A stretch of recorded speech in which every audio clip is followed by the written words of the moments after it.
Hello there, and welcome to the Outside Film Codcast. It's a codcast now, where we talk about fish. We're talking about cod specifically, where we talk about film, TV, games, and all that jazz like there's no tomorrow. My name is Tom, and as always, I'm joined with my co-host John on Skype. Yes. I feel like I should be saying that it is on Skype still because we're still in lockdown. Believe it better. We're not sponsored, by the way, but we're not going to talk about cod.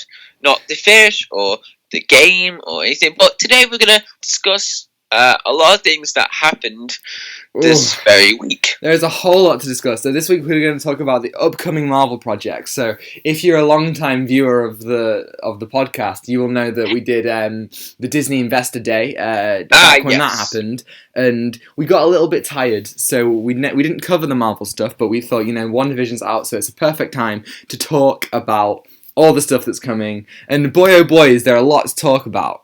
Yes, and in the news there's so much to talk about. So but before we get started, how are you? Are you doing well this week? Just chilling really, because I feel like that I need to relax more. Just there's a lot more things that are happening around this time. But what about you, man? Yeah, same. Doing college work and all that stuff. I did college work as well. Yeah, it's trying to make sure it's on time, and just doing more crazy stuff. It all. You're if those of you who don't know, John is working on a short film, aren't you, John?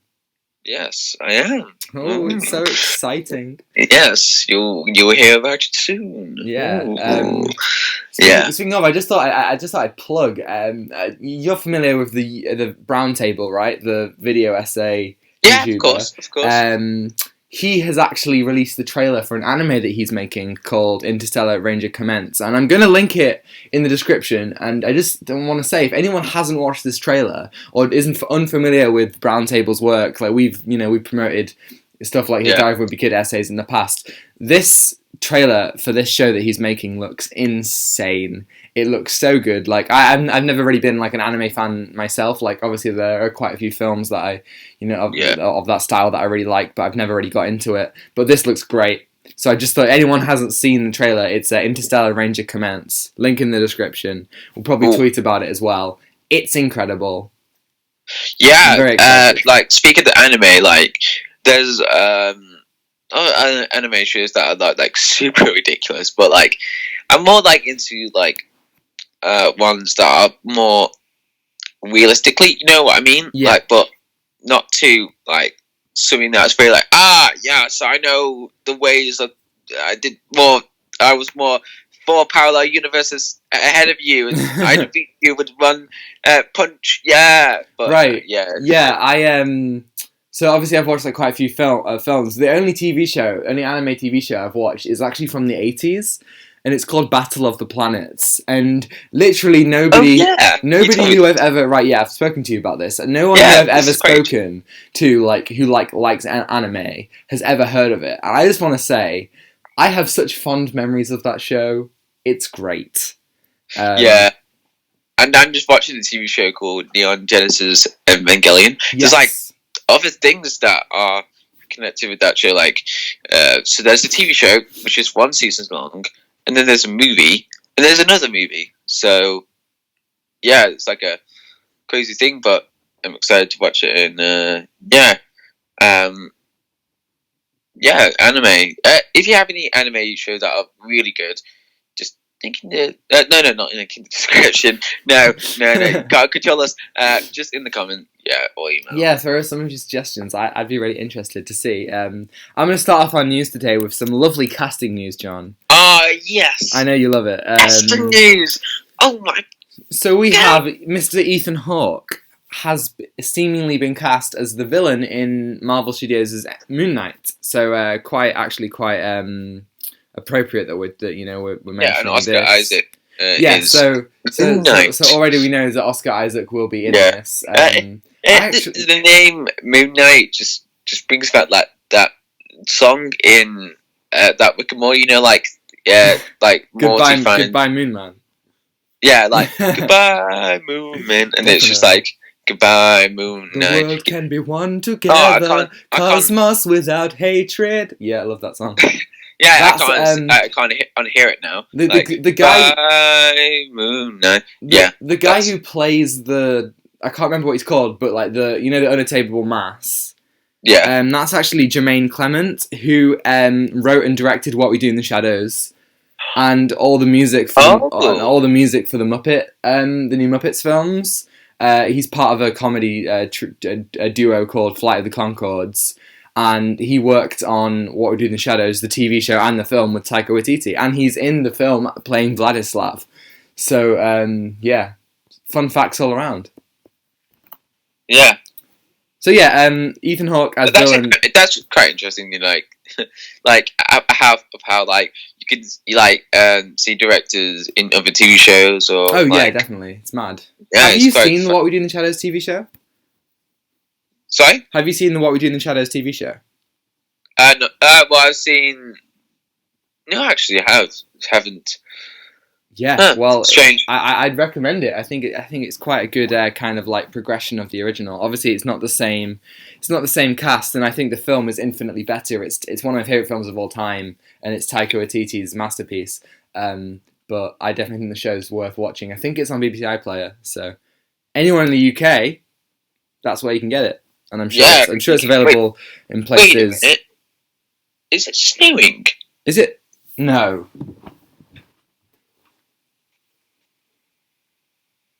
It is snowing. I think that's rain. No, it's snowing. Wow. What a time to be alive. It's been snowing in the strangest places today. Strangest time, should I say. That is mad. So yeah, our next piece of news is something that, I'm so excited about. So, Mr. Zack Snyder confirmed that the Snyder Cut will no longer be 4 1-hour episodes. It's going to be released as a full 4-hour film. Yeah, I'm baby! so happy about this. Literally, like, this means that all my dreams can come true. When it comes out, I am setting up the projector. I'm going to watch Man of Steel, Batman v Superman Extended Edition, and the Snyder Cut all in one go. I'm so extremely excited. It's going to be great. I'm excited. Yeah, I'm excited as well. Like, it's coming out in March. Like, it's nearly 2 months away. It really is. I'm expecting a trailer or something soon, like some sort of confirmation. That's what I'm expecting. Like, we know how to get it now in the UK as well. It's listed on Google Play. Unless there's like a miracle that HBO goes, oh, I forgot about UK. You can have it like at the start of March. We go, what? Well, it's either that they'll put it on like Netflix or something, or because as of right now it is on Google Play, and so I'll buy it. I honestly don't care. Like, yeah, I don't care. Even if it's a 4-hour movie, if it's I'm gonna pay it because I've been waiting for this for 3 years. Oh my god, it's snowing. Oh my god. Anyway, wow. It really is snowing. It's magic. What did I tell you, you blind fool? Happy Christmas. Wait, what? Oh, man. So that's brilliant. On more casting news, which I know that, as always, you're happy about, it seems like Matt Damon has been cast in Spider-Man 3 in some sort of unknown role. Matt Damon has already been in the MCU. He played Loki in the, the Loki play in Ragnarok. I thought, Matt Damon was going to be in the new Thor and Thunder film. Because that makes sense, doesn't it? Well, I mean, if he was playing the same character, but it seems like he's going to be in Spider-Man 3. I don't remember that he was in Spider-Man 3. Yeah, I don't remember that he was going to be rumoured in Spider-Man 3. Yeah, that's the news, apparently. In some sort of unknown role. So he could be playing a villain. If they're going to do the Sinister Six, he might be taking in one of those roles. Who knows? Not me. But yeah, cool, I guess. I think it's a bit weird when they strange. I think it's a bit weird when they cast actors in 2 roles. It kind of feels like a bit odd. Like they did it with Aquaman and Shazam. They cast the same guy as like the Fisherman King and then the Wizard, and I just kind of thought that was a bit odd. But wait, that's cool. Oh yeah, that is weird. Yeah, I can't remember his name. But he's also in Guardians of the Galaxy and Captain Marvel. Yes. I'm not going to try and pronounce his name, but him. In other news, we're going to get, according to the Hollywood Reporter, Warner Brothers in 2023 is going to be giving us a Willy Wonka prequel from the director of Paddington, Paul King, and they are apparently eyeing either Tom Holland or Timothée Chalamet to play Willy Wonka. What do you think? What the heck? Well, it's going to be a prequel, okay? So yes. The guy who created Paddington, directed Paddington, and yeah, so he's making something that no one has thought about. But like we know, like the backstory of Willy Wonka in the Johnny Depp film, the Jack Sparrow one. Yeah, of course, about Jack Sparrow. Anyway, I love that film. But it would be interesting to see more of the backstory, or what if like there was something I don't know, like how he became the guy who was the owner of this chocolate factory, or. I wonder if it would be like a political thriller where Willy Wonka will be going to board meetings like, guys, I've got a really good idea. We're going to have a chocolate factory, wait for it, and there's going to be a chocolate river, and everyone's like, this guy is crazy. Get him out of the office. Security. But we're going to add a room where we can put people and TV. Yeah.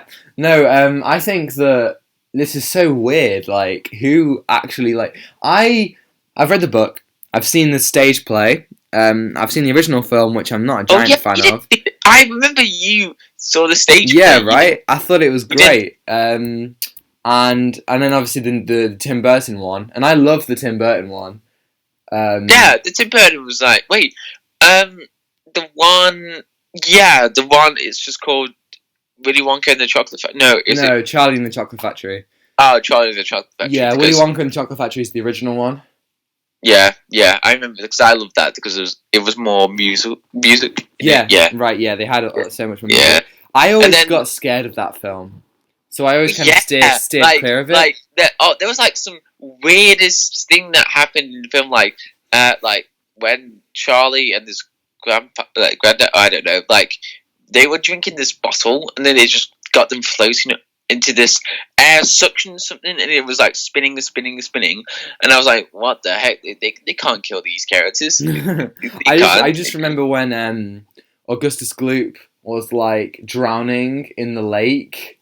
That was terrifying, man. Oh, imagine like the morgue, actually, what if like Augustus Gloop was like actually dead? They just go to the morgue. Yeah, I'm sure Willy Wonka. I bet Willy Wonka has like loads of lawsuits. You know. Oh my god. Like he made like this little. He made Mike TV tiny. He made Violet Beauregard like blue. Like he flushed a wealthy businessman like down the garbage and covered a fat German kid in chocolate. Like he's gotta like face the authorities at some point. But yeah. Who knows? A Willy Wonka prequel? I guess so. Yeah. Why not? But yeah, I think it's going to be more adventurous, I believe, because it's a prequel.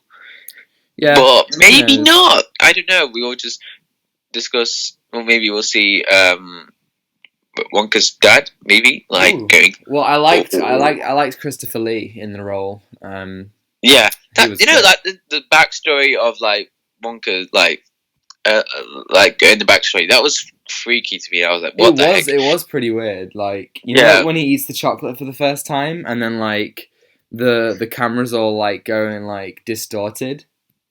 Yeah, that's weird. His mouth, right? Yeah. Well, the thing is for me for this prequel is they're gonna cast a young hot actor, seemingly Tom Holland or Timothée Chalamet as Wonka. That doesn't feel like Wonka to me. Like I don't want to have people thirsting over Willy Wonka. Like that's Wonka, but I feel like an older, maybe younger looking male. Well, actor, I just think if they're gonna cast, like I hope that they go like wacky with it, like give him like the curly hair or like like a giant top hat with like a cane. Yeah. Like I can't imagine Tom Holland or Timothée Chalamet doing those. Me neither. But Yeah, at least it's a bit weird to be honest. Like they're more into serious kind of films. You know what I mean? Like more in a little bit of comedy. Definitely.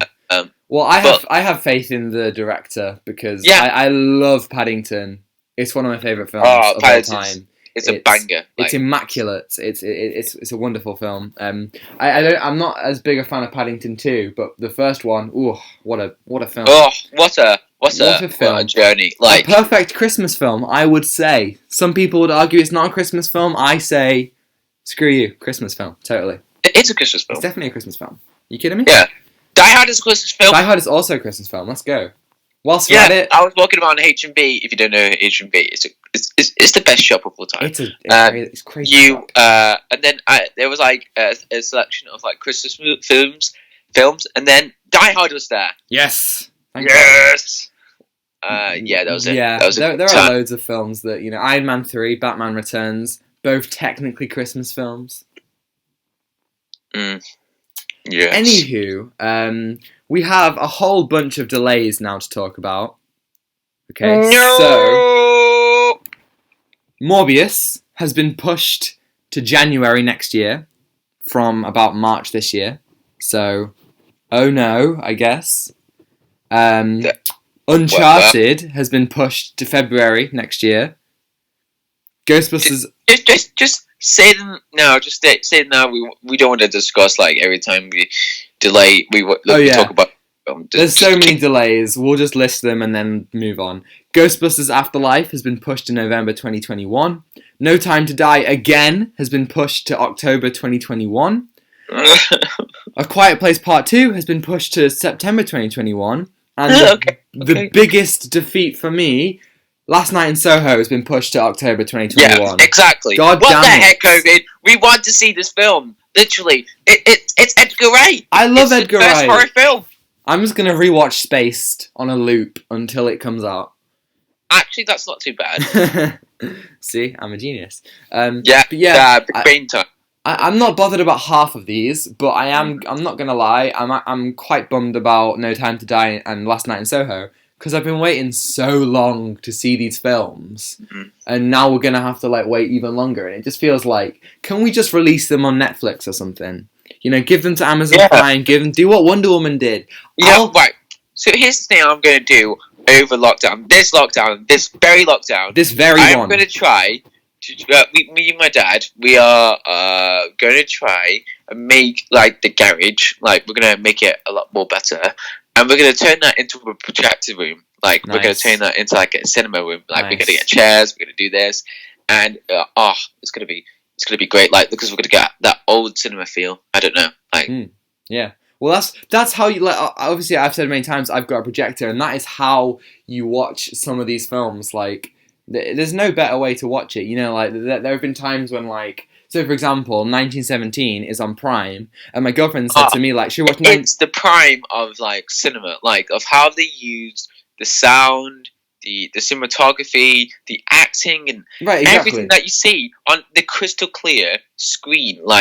Everything that you see is just, something that it's something that's in your brain, something that sticks forever. You want to see that film that imprints, something that goes into your brain, like La La Land, exactly. Wally, those films it's like that. And if you saw our 2020 ranking, 1917 is definitely the best film of last year for us. Yeah, and it's on Amazon Prime, right? And and my girlfriend said to me, should we watch it? And I said, no. I can't, in good conscience, show you this film not on the big screen. It has to be. There are just some films that, if you don't watch them on the big screen, it's a disservice. Obviously, you can't watch everything on the big screen. There are so many films that, I've seen, on the TV. I watched, we might talk about this in the weekly viewing segment, but I watched Get Out for the first time this week. You watched it. What do you think? You will talk about this on the weekly viewing game. We'll talk about that. Anyway, quick thoughts. I loved it, but that's the kind of film that would have been so cool to watch in the cinema or on the big screen. Yeah, obviously, that would be something to call Blade Runner 2049. That's the film that I want to watch on the big screen. Definitely. But the music, you want to be sucked into it, like so I that had you. this week I had an interview for university, right? And in it, I just spoke to the guy.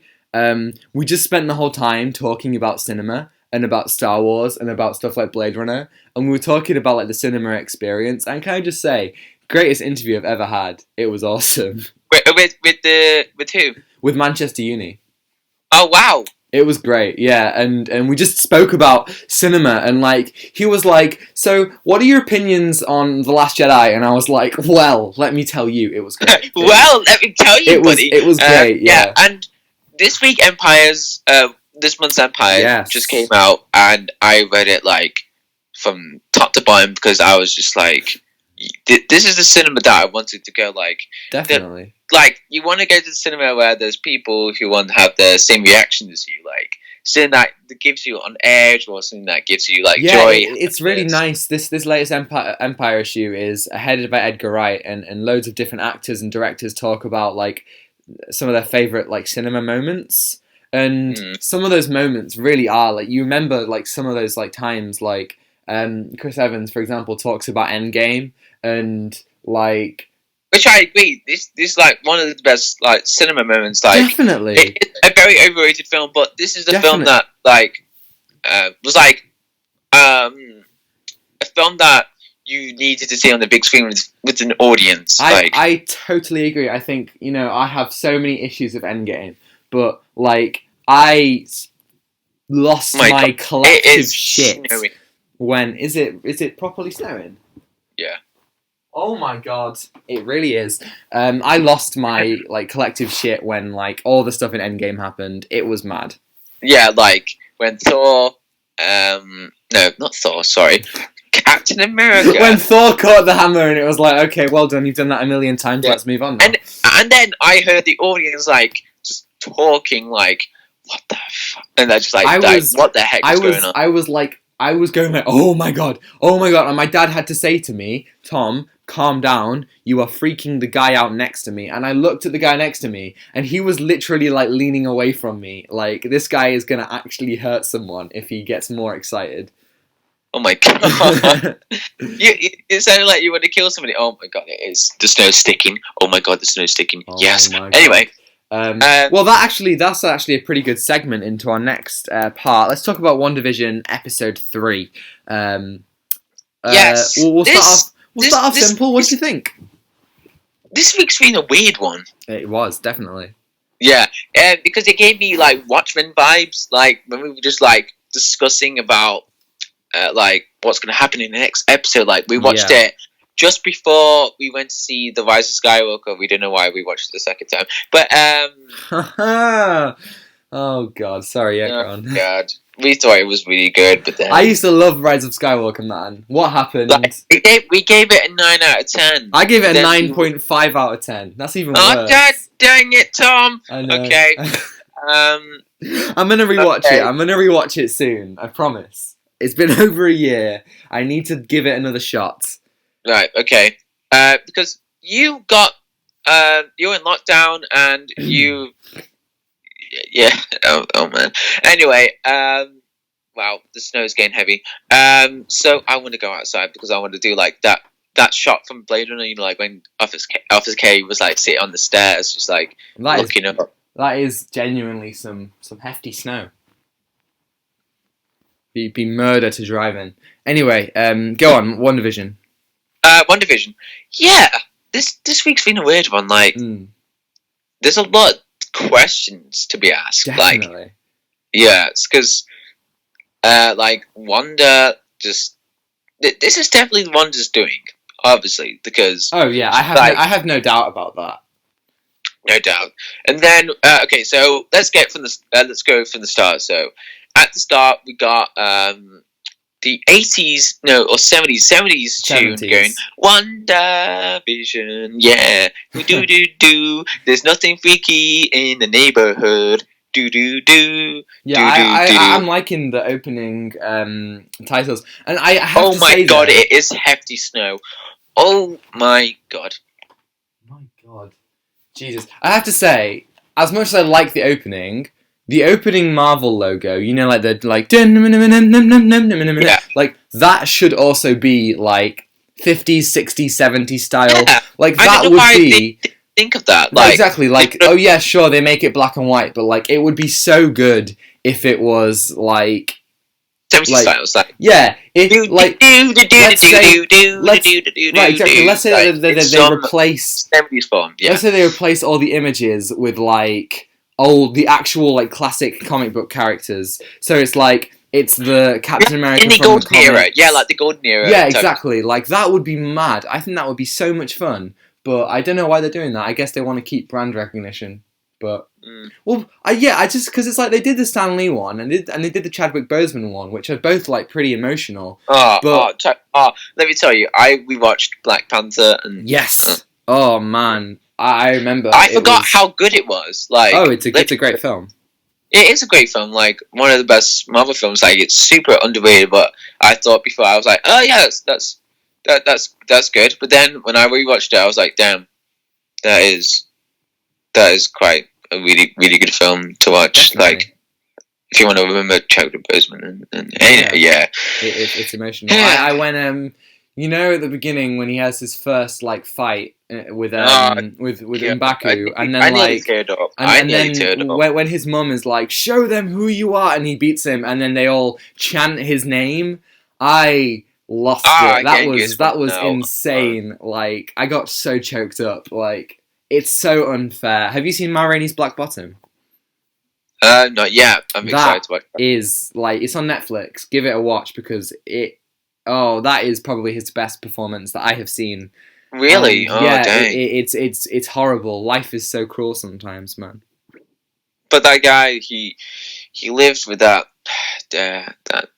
terrible disease that he's got cancer and just lived it through. Yeah, he is the fact that he managed to do so much while battling cancer is incredible. So like he is just like a true hero. He really is. He really is. And I hope, it's all hopes that they do Black Panther 2 right.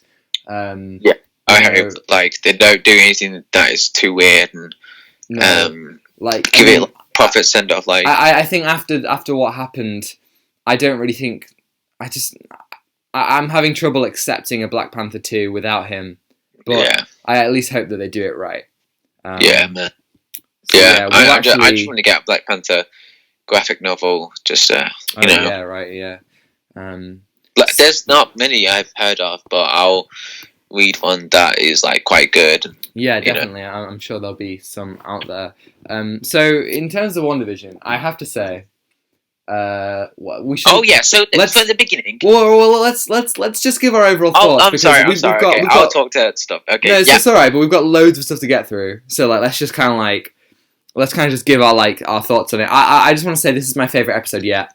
I think actually, it is like out of like Marvel, like somewhere out there, like it is totally different from Marvel. Definitely. Like, you know, like that kind of weird thing. Like, you don't see like there is no villain, but the villain of the story is Wanda. Like, you don't see that rarely in the MCU. Yeah, that's really cool. I thought, I obviously said last episode of the pod that, you know, like I thought the first 2 episodes were fine, they were fun. I didn't really feel like they did anything for me. But this episode, I think that like the most of it was the same kind of fun. Like, I thought it was, you know, it was fine. But there was a point that I thought it really changed. Like, it felt there was a point that changed everything. Like, with the sword stuff, and like that felt like it would have lasting consequences. And the thing that made me so happy was they mentioned Quicksilver. They mentioned Pietro Maximoff for the first time since 2015. He's not been mentioned in the MCU once since. And please, someone correct me if I'm wrong, but I do not remember him ever being mentioned since Age of Ultron. Yeah, you're correct, man. And I just want to say, I am so happy. Mentioned Quicksilver in any shape or form. Right? And I just want to say that I'm so happy that she showed some remorse about him, and then they mentioned Ultron, and that kind of like broke the veil of this 70s TV show. We were like, I thought we were just what the heck? I thought it was Geraldine, what are you doing there, Geraldine? Yeah. You don't want to make someone angry. Exactly. I thought that was like insane, and from there, I thought that was definitely far and away my favorite part of the episode. Yes. So, okay. So the story. Well, I'll give my thoughts now. So, like, it is like a very, very different, like one of the best episodes right now, and like it is a show that you wanna like. Oh, it looks a bit goofy. Yeah, it looks very, very goofy and very sitcom-y. But if you wanna like see like the weirdness and everything, that is like the content like you wanna look for, like something that you wanna see what's out the ordinary, and you wanna give like questions of what the heck is going on. Like Wanda doesn't know what's going on either, but Vision doesn't get it as well. So, and the weird thing is that we don't know if this. Well, we don't know if it's like a reality or if there's like some dream. Maybe I don't know where. I kind of get the feeling that from the ending that this is some sort of like thing that Sword, the organization, are exploiting. I feel like Wanda's creating this, and Sword are kind of thinking, okay, we can do something with this. Yeah, so that's kind of where my mind is kind of viewing it. So, and then another thing is like is that it like goes through like that. You know what? This is what I love about the idea of like the sitcom. Like, oh, the family has problems, what they're going to do, or whether there's going to be like a stranger that comes around and everything. But this is like different because they have powers. Like Vision can fly, like can do all sorts of things. Scarlet Witch is like a powerful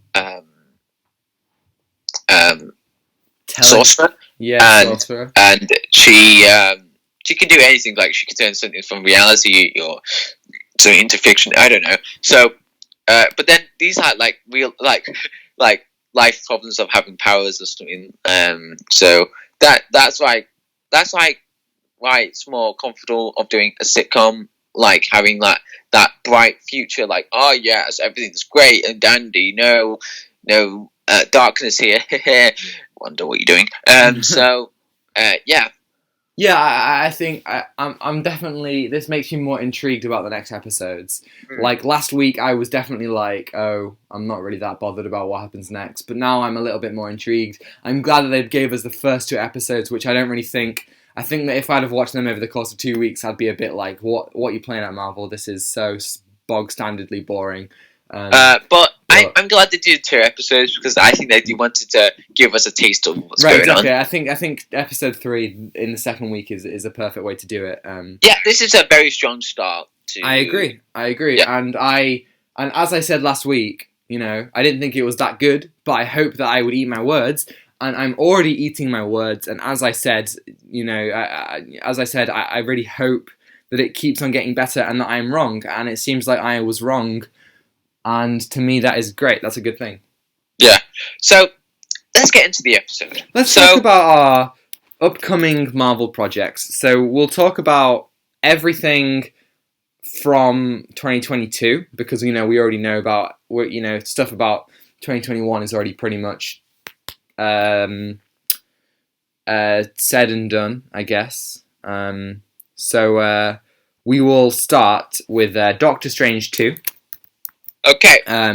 So what we know about this film from Disney Investor Day is that this will be coming March 2022, obviously directed by Sam Raimi. Sam Raimi! Rachel McAdams is coming back as Christina Palmer, as well as Benedict Cumberbatch. Elizabeth Olsen will be in it as Wanda, so it will tie to WandaVision and Spider-Man 3. So I guess that it will. This might seemingly confirm that Spider-Man 3 will be tackling the multiverse. What do you think? Well, this is quite interesting to see, but like WandaVision of like being the epicenter of like of the birth of the new like Phase 4, yes. The multiverse.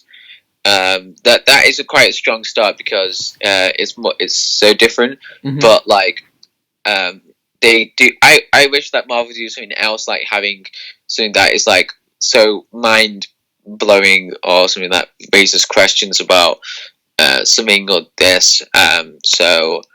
But like, okay, so Doctor Strange. So let's go back to 2016. 2016. That was a long time ago. That was like almost 5 years ago. Of scene. It really was. Yeah, when I saw that, I generally enjoyed it. But then when I looked back, it was like a copy of Iron Man. Yeah, like, Doctor Strange is good. Yeah. I just think it's a little bit derivative of other things before it. Yeah. Like the same kind of like that type of sense of character that Tony Stark has, like that type of arrogance or being smart. What you do? I'm a billionaire, philanthropist, playboy. I don't know what's the other one. Yes, billionaire, genius, playboy, philanthropist. Is that it? Oh. That's what Tony Stark says in Avengers. Yeah, I love that scene. That scene. That was good. Avengers Assemble is still one of my favorite MCU films. But I'm happy that Sam Raimi's back. I think his Spider-Man films his Spider-Man films still kind of top the superhero genre. And I think, if anyone can, do it well, I just hope that they don't do. I hope they do the multiverse right. I think there are two ways to do the multiverse. Obviously you can have a lot of characters come into our world, which is like what Spider-Verse did, and I think that's perfect because you don't have to explore these whole other worlds. You just focus on these characters, and at the end of the day, it's about the characters. Or you can go like into the multiverse, which is what Doctor Strange will seemingly be doing. And I just hope that they give everything a reason. Like, I hope that they don't, like, wherever characters go, it has some sort of bearing on the plot and on the character emotions and motivations. Because I think that if you do CW's Crisis on Infinite Earths, I loved that. I think for the most part it was great. However, the multiverse stuff felt like it was just a whole lot of cameos. It was like, hey, remember this, remember this, remember this, and it wasn't always like connected to the characters or to anything else. So I just hope that Doctor Strange knows when to show reference to something that we've already seen, and then when to show a reference to something actually important that will impact the characters. Like the importance of characters, like don't make them into cameos, but like something that is more important to other universes. So I haven't really discovered much on the multiverse of Marvel because there's not much about it. Do you know what I mean? Like, yeah, I think DC's multiverse spans much wider and more complicated, which is good because it's more like over the top. Yeah. What the heck is going on? But it's really fun. Like Crisis on Infinite Earth in comic form is great. Like if you want like a really interesting story of different worlds dying or like heroes saving or dying, it is like a really good comic book. It is. However, read it at your own peril because it's a mammoth of a story. It's a bloody. It's a Bible. It has a Bible. It has everything, and when I say everything, I mean everything. Like it's got every character. It's so easy to get confused. If you know DC from like Batman, Superman, Wonder Woman, Aquaman, Flash, it does everything else. Like Batman is barely in it, for example. Like, but I was like, it really expands in such an insane way. Yeah, but like of how complicated it will be for like Doctor Strange, Madness of the Multiverse of Madness. Madness of Multiverse. Call it Madness of Multiverse. So like of how like the terms of like what is it going to be different, or is it going to be like from different worlds, or is it going to be like some evil form thing that's going through the multiverse, or are there different worlds that we can explore? Obviously, like the what if. Well, no, what the I think that maybe that what if series. Yeah, that will be after the Madness of No, it's coming. Multiverse of Madness. It's coming first. It's actually coming later on this year. Oh, right. Oh, yeah. Because that would be an interesting thing to watch. And it will be the last time we heard of Chadwick Boseman in this role. It will be, yeah. Yeah. Yeah. So our next one is Thor: Love and Thunder. So this is May 2022. It's going to somewhat loosely adapt the Mighty Thor Jane Foster storyline from the comics, and will be starring Christian Bale as Gore the God Butcher, as the villain. I think Ragnarok is great. I think Taika Waititi is great, but I don't really need to see another Thor film. Yeah, we've had 3 of them. Yes, Endgame did take Thor in new, interesting directions, but especially since they're not gonna do the Mighty. If you don't know the Mighty Thor story, basically Jane Foster has cancer, and every time she turns into Thor, it undoes the chemotherapy. So turning into Thor kills her slowly each time, and the moral kind of questioning of whether she should be doing this is very much at the center. The physical pain it gives her is at the center of her story in the comics, and the fact that they have already even confirmed that they're probably not going to be doing this, just to me kind of just doesn't really do anything. I feel like you kind of have to have for a story like that, you're adapting from the comics, to not do the cancer storyline. For me, I'm just not interested. That would be very annoying, because I read that the cancer story, it is quite powerful. It is, definitely. It's very moving, of how they thought of heroes of getting something that is very deadly to the world. Right, exactly. I've got all 7 Mighty Thor volumes, and I've read 4 of them. And do you recommend it so far? Definitely, it's really, really good. It's insane. And it, I think she is definitely one of my favorite Marvel heroes, just because of how society treats her. Asgardian society hates her, but she is actually a good but the fact that she is doing this at such a personal risk to herself, makes her such an interesting character. It takes the kind of the moral responsibility of someone like Spider-Man, and it takes it to this whole new level. You know what's funny? So when I was so 2017, I went to the French trip, and 2016. I'll tell you both stories. So this is quick. So 2016. Sorry, I went to Germany with school, and we went for a pit stop, and I saw Marvel graphic novels in the German shop. Oh, I know where this is going. Yeah. So then, but it was names. It was fully in English, the front and back, and we make sure it wasn't in German. So then, and then weirdly enough, it was next to the Playboy magazine. So you bought the Playboy magazine?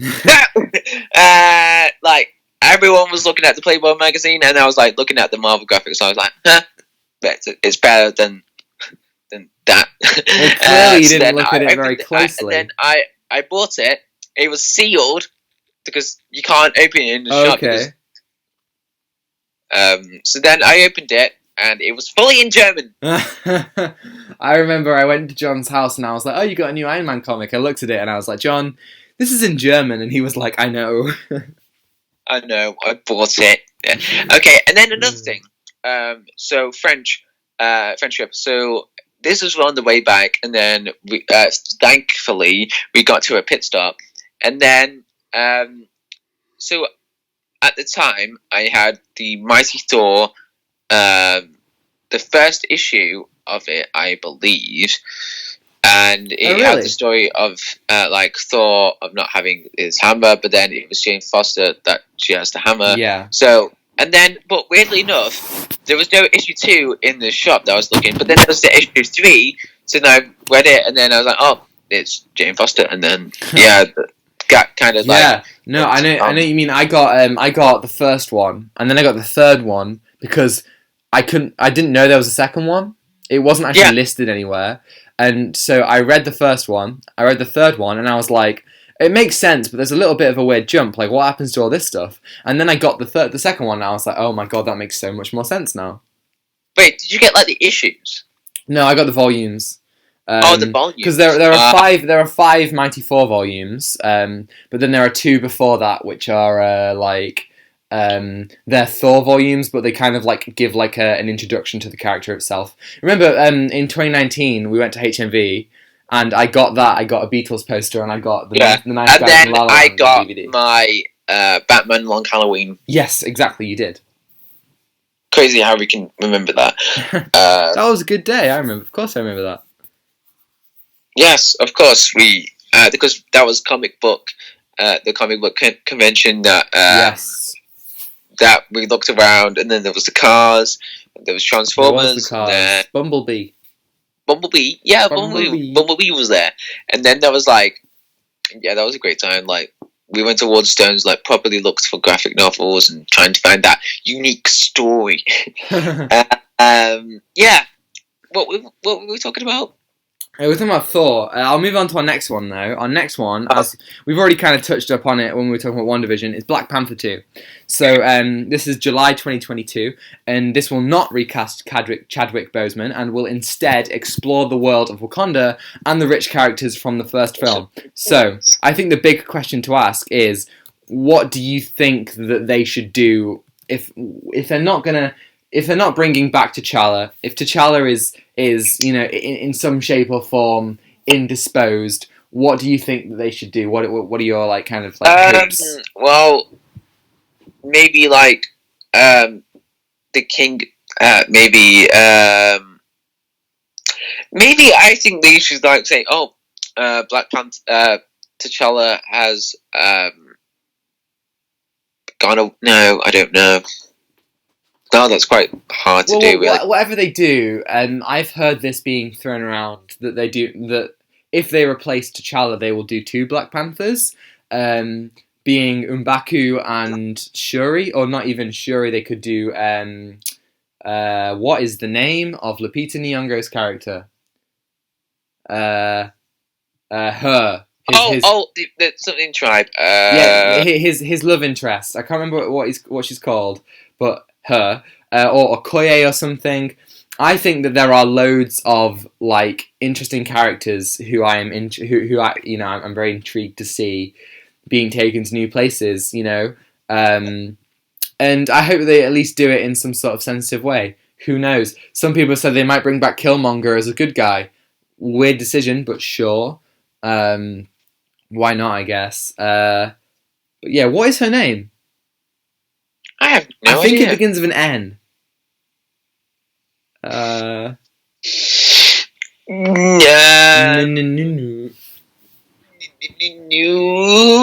Alright, talk. Just talk. I'll Google it.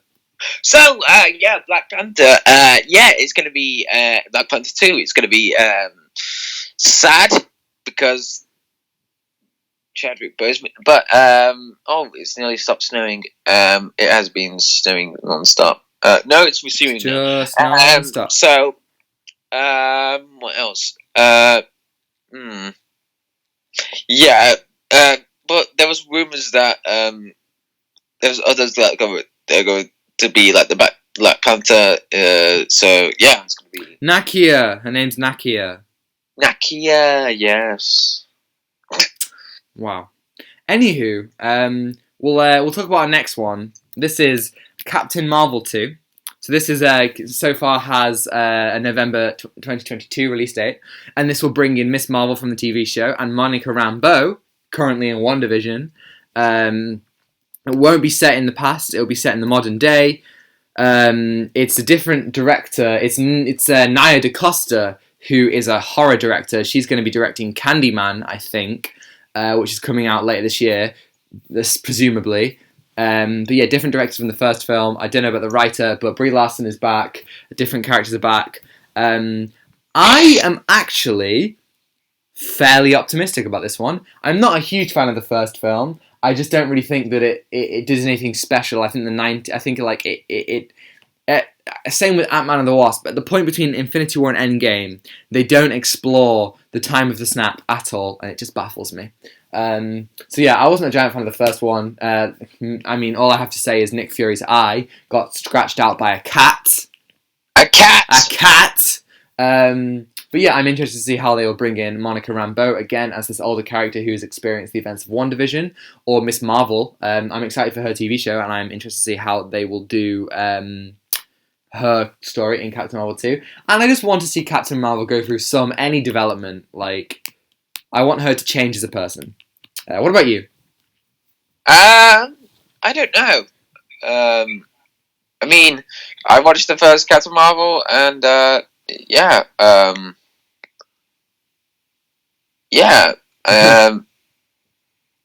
not too sure about it because, but I'm happy to see what's going to happen. So yeah.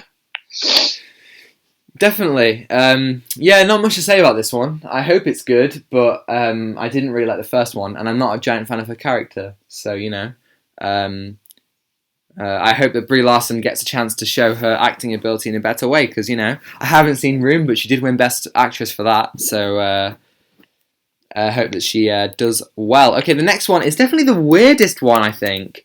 Guardians of the Galaxy Holiday Special, coming in 2022, written and directed by James Gunn. What do you think of this? What the? That's weird. That's weird. Okay. Holiday special.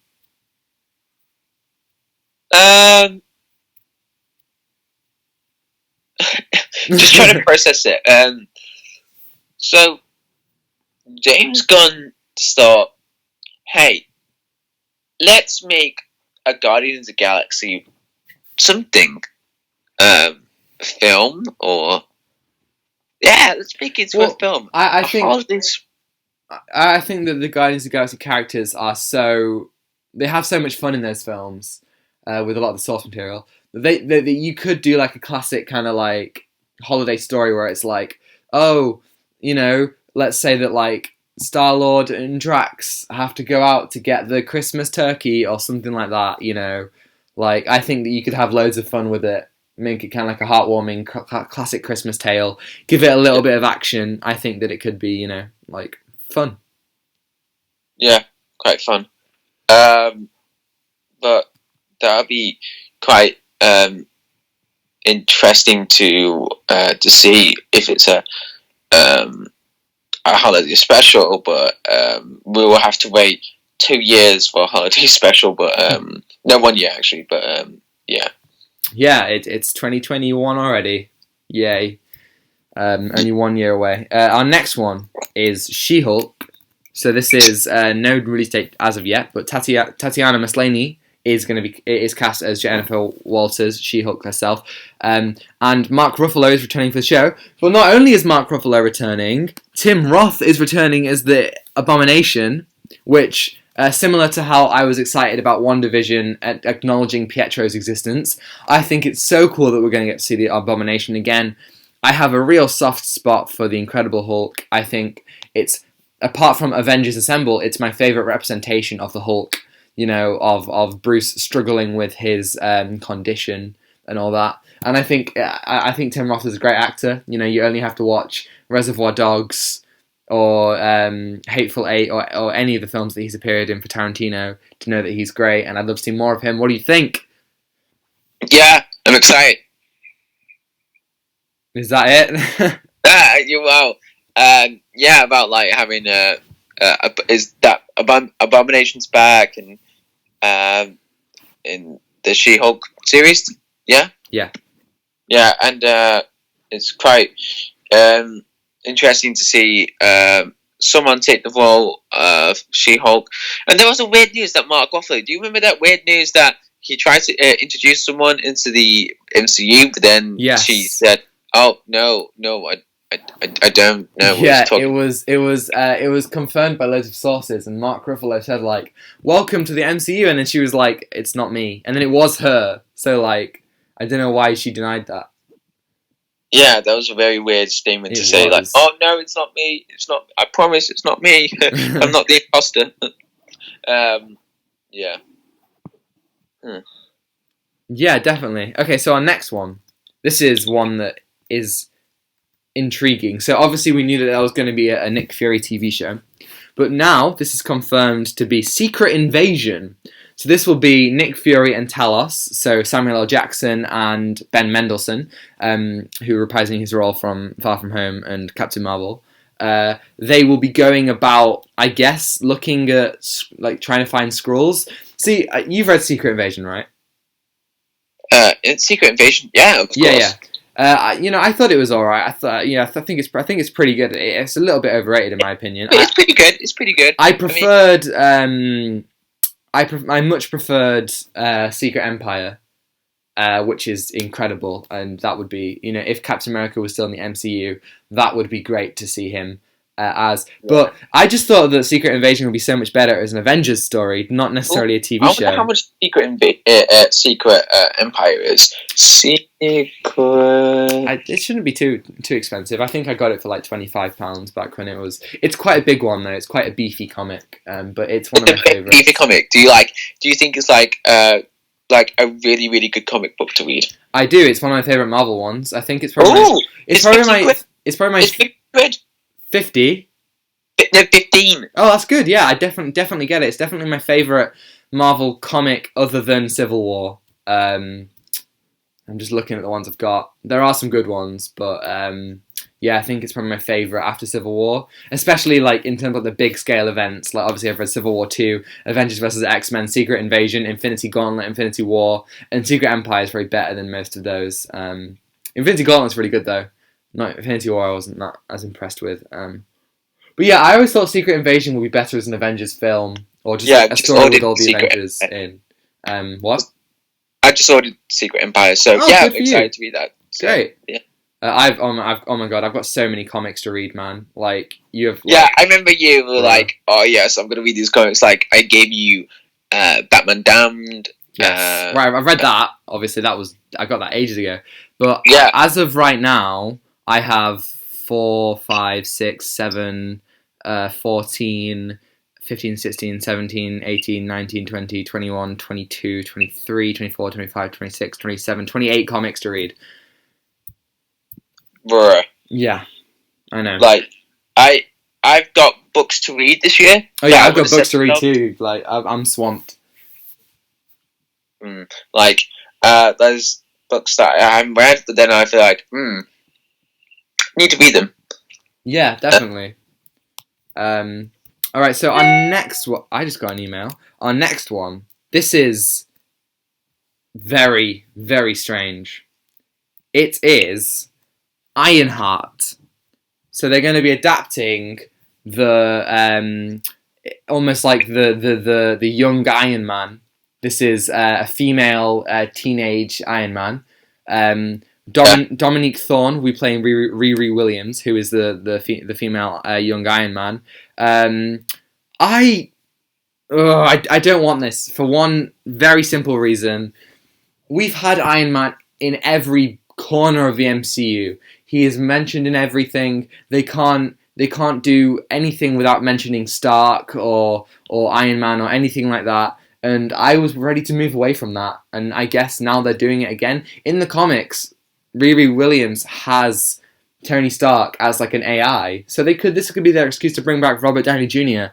And I just think I just don't think this interests me. Yeah, it's not really interesting to hear like the returning actors into something that we've already seen and what they've done. But yeah.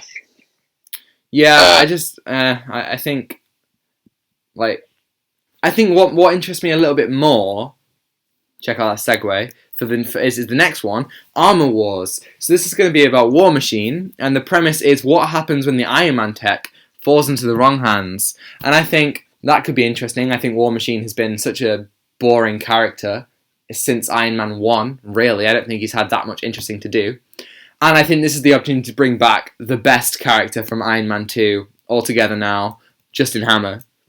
I think it'd be great to bring back Sam Rockwell as Justin Hammer. I think it'd be great. Yes, just Hammer, the guy from Iron Man 2. Definitely. Yes. I think there's an opportunity to bring him back. I think you can have a lot of fun with this show, make War Machine a better character, develop him a little bit. I think that would be great.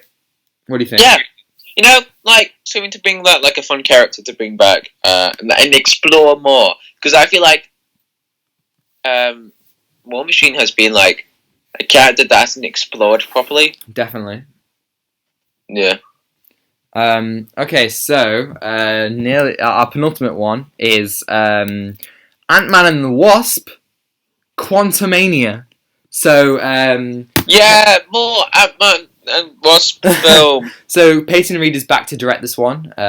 He directed the last two, and Jonathan Majors, who was in Lovecraft Country in 2020, has been confirmed to be Kang the Conqueror in the film.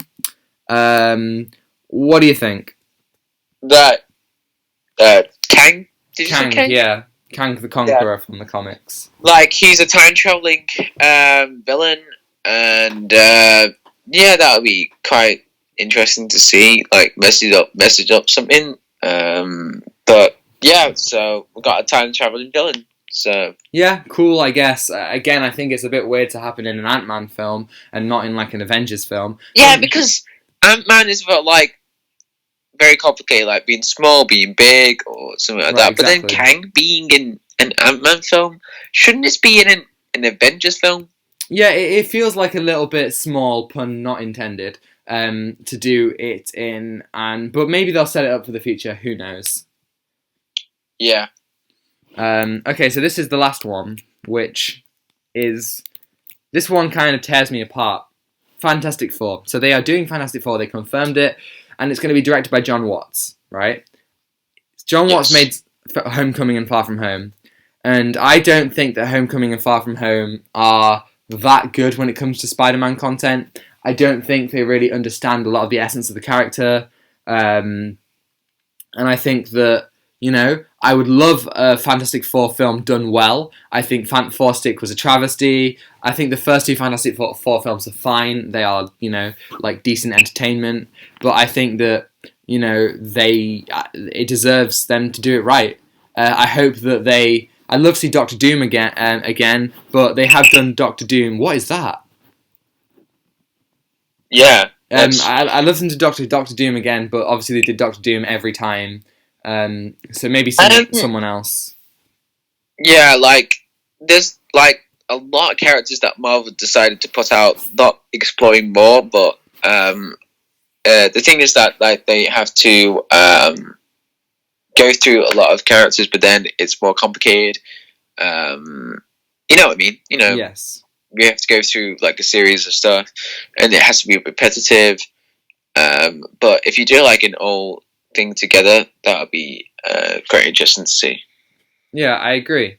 So that's that for upcoming Marvel projects. Tell us what you thought in the comments below. All that, give us an email at astimefilmpod@gmail.com or DM us on Instagram or Twitter. All that will be in the description. And at the end, let's move on to our weekly viewing segment. Weekly viewing segment. Talk to me, John. What have you viewed this week? What I watched. So this week, I watched The Princess Bride, the thing that you recommended me to watch. Yes. It is hilarious. It is, isn't it? Like the first thing that made me laugh really hard was like when I saw Adam Sandler just going out there. Hey, there's my little guy. Yeah, it's brilliant. Hey, there's a little guy. Like, I couldn't stop laughing. It was like so good to see him like that. It's like, hilarious. Yeah, like he's such an underrated actor, and then there was like so many familiar faces, and there was like one weird thing, like they put Finn, Finn from Strange Things. Yeah. Like the transition from that Jack Black and Diego Luna. Yeah, like when they're like, yes, I am Indigo Montoya, and then it transitions to them going, some of the performances are so funny. Like, when Javier Bardem is playing Inigo Montoya, and he has like a balloon sword, like a foam sword, a baguette. Like, I think it's hilarious. Yeah. it's quite hilarious of how they done it at home, and so like, and the best thing, like, the ending thing where you said, like, they're having the fight, like, that was great, like, seeing someone who is psychotic, but, like, who is Indigo Montoya. That's great. they really, they really have a passion for it, and I think that is the best thing that you can have. Yeah, and they did a really good job of entertaining people, which I agree. This is so much better than like what like people thought about the Imagine thing. Oh my god, the Imagine video! It was horrible. It was horrible, man. Oh god, that was the word. Did you watch it? No, I was deaf. I didn't hear it. Oh my god. Oh mate, anyone who hasn't watched the Imagine video, good. It's honestly the most cringeworthy thing. Let me hear a snippet. No. Imagine. No. I will hang up on you. I will fire you as the co-host of the pod. This has got 1.1 million views and celebrities singing Imagine, but there's a whole band. Oh. No, you need the uncut version. It's horrible. And this was 10 months ago. Right, let's see. 10 months ago. Oh no. Oh god. Oh god, I'm looking at the comments. This is worse than YouTube Rewind. No! And then the other one said, "Well done, boys. We did it. We stopped poverty." And then there's another one. This is probably the most unintentionally condescending video I ever seen. Oh god. And then okay, one more. Oh god, there's one comment. It says here. Another example of how useless and irrelevant Hollywood celebrities are. Oh dang! It's horrible. It literally makes me want to vomit. It's disgusting. Oh god! Alright. It's better to hear without. It's better to hear on mute. You know what I mean? Like, as a deaf person, no! You need to hear the sound. That's the whole point. Like, don't turn the sound on. I swear to God. Oh god! Right, I'll listen to it today with like good luck. I'll have my cringe armor with me. I'll have my cringe armor. John, make sure there are no sharp objects near you when you listen to it because it makes you want to get. Look, I mean, I've been to a lot worse. I mean, I've been to like pain, depression, and all those times we've been through lockdown. I hope this doesn't make it worse. Well, I mean, I really can't say. Okay, so I watched a film. I mean, that is obviously I did. What film? It's called Inside Llewyn Davis. Wait, say that again. Inside Llewyn Davis. Oh, that's the film I've been wanted to watch for 5 years. Right. I can't get it anywhere. Where did you watch it? I really can't say. I watched it on a totally legal website. Thank you. So this is a Coen Brothers film, and it stars. Wait, this is a Coen Brothers film. Yeah.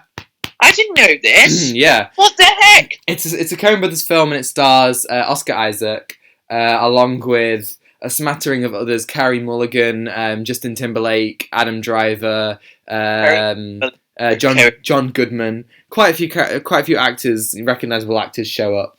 It is just a really, really great story about the repetitive nature of life and about the monotony of achieving achieving your dreams when everyone else around you is trying to do the same thing. And it's like La La Land if La La Land was set in the 60s and depressing. Like, I wouldn't say it's a really dark film. I think it's fairly lighthearted and it's not a difficult watch, but it's like La La Land without any optimism. It's all about pessimism. And Oscar Isaac is great. You know, I think he's a wonderful actor, and you know, it's great seeing him in other roles. And I've seen many, many, many Coen Brothers films. I actually watched Burn After Reading because you recommended it to me. Yeah, well,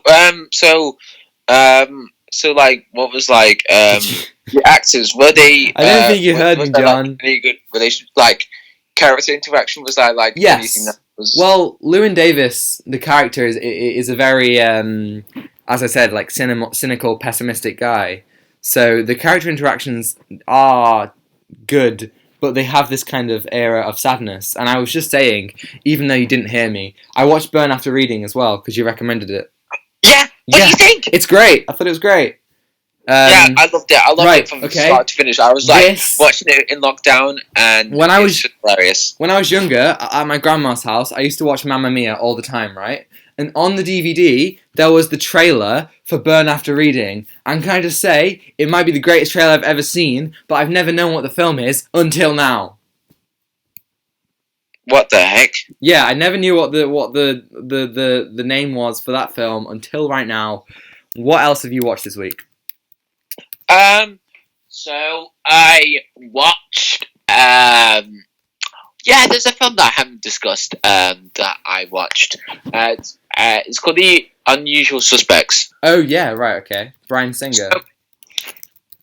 So it's got the disgraced Kevin Spacey, the Kevin Spacey, you know, what he did. I know Kevin Spacey. I think we all do at this point. Yeah, anyway, so let's forget.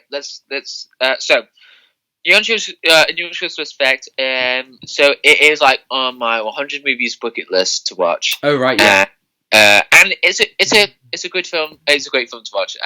But not the best. But it's a really good film. Like it goes through like two people that have witnessed or like seen something that happened. So it follows on Kevin Spacey's character, who is a cripple. That's what everyone's saying in the film. Mm-hmm.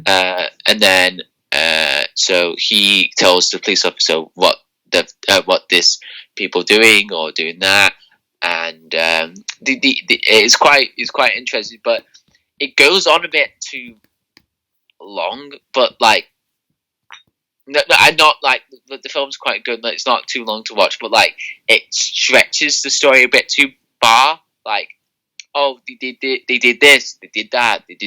Oh, they did do that, and oh, that's the guy's face. Oh no. So it is kind of a bit far stretched. Like they want to add more stuff into it, but then the ending is what makes the film really good. Like, oh, what the like?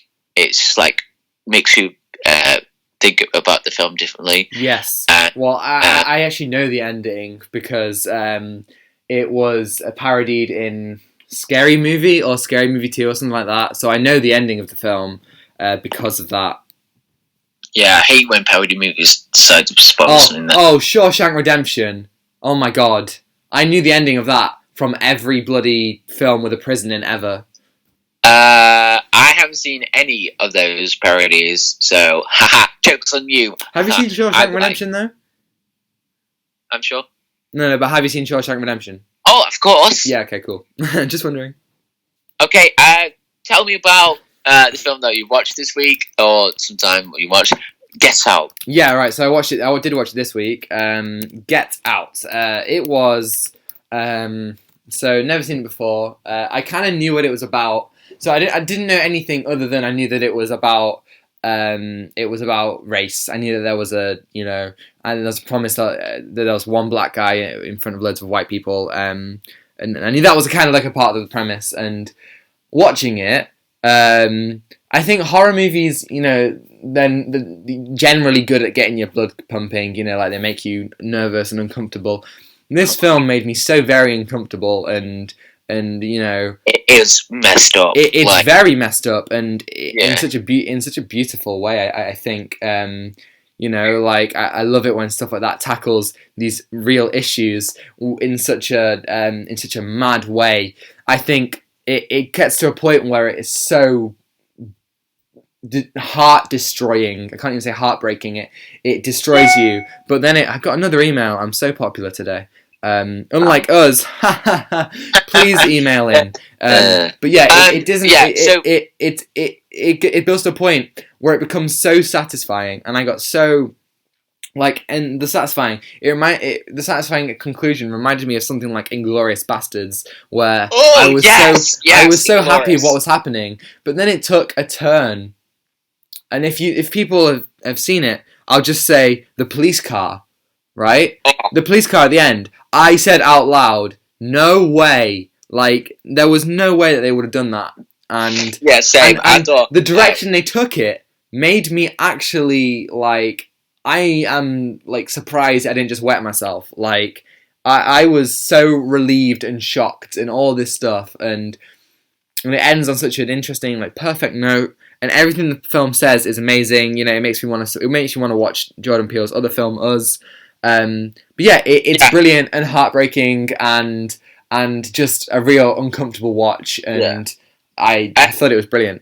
Yeah, so everyone was recommending Get Out for me. I was like, oh, okay, I'll watch it. So then I watched it on a Sunday night, and it was 2019, and it was set in the mood. Sometimes you want to watch films that you want to watch in the dark, or something that you want to chill or something. And yeah, I watched it. I was like, what the heck is it's so messed up. I was scaring up from my seat, just what is this? This is so messed up. I was walking down the room. I was like, yo, this is crazy. I was drinking my Diet Coke and just yo, this is some good stuff right here. It really is. Yeah, it's got some incredible performances as well. Daniel Kaluuya in it is amazing, but I also want to give props to Lakeith Stanfield, who plays Logan. You know, the guy who is at the party, the other black guy in the party, is the best way I can kind of describe him without spoiling it. Do you know who I mean?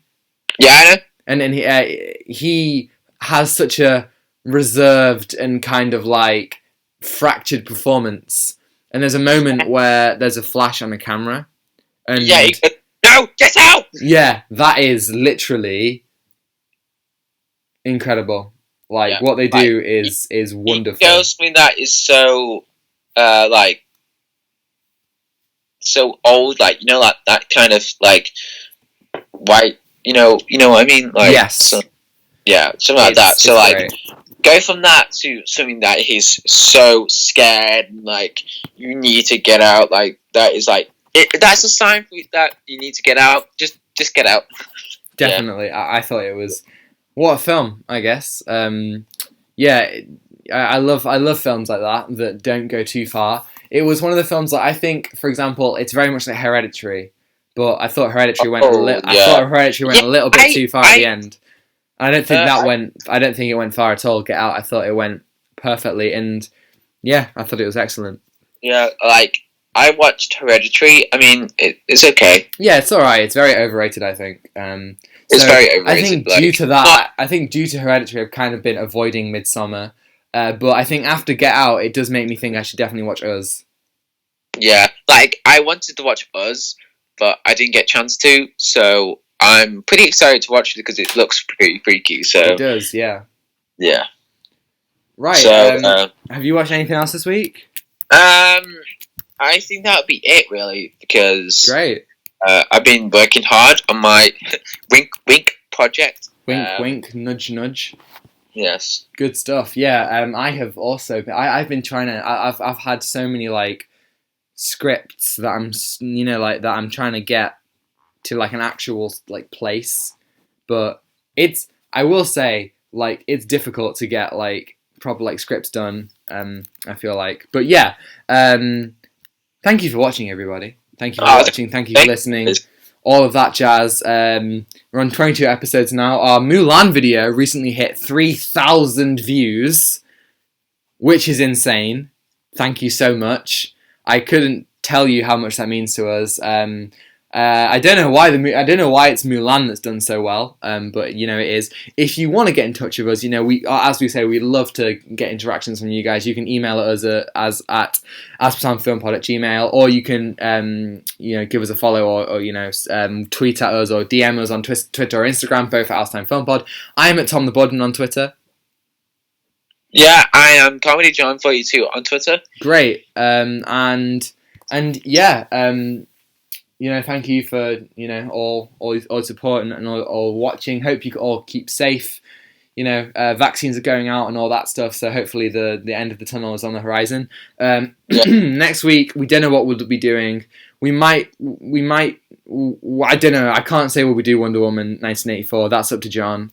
Because it's 15 quid to rent, and you just spent 15 quid on Secret Empire. So I mean, so I just want to make sure it comes out on a very reasonable price to watch, in cinema goers. Yeah, I thought Wonder Woman 1984 was better than a lot of people did. However, it's not worth £15. I think the Snyder Cut will be worth £15, but not Wonder Woman. The Snyder Cut is 4 hours long. Yeah, that's definitely worth it. In terms of hours and content. Yeah, definitely. So, I think that's it for us this week. Thanks for listening. I hope you all stay safe out there. Anything else to say, John? Yeah. Wash your hands. Social distance. And wear a mask. Enjoy the snow if it's snowing near you as it is near us. Is it still snowing? There is snow. The snow has stopped, but it's still snowing on the ground. I guess without further ado, take what you're given. Give nothing back. Goodbye. Bye.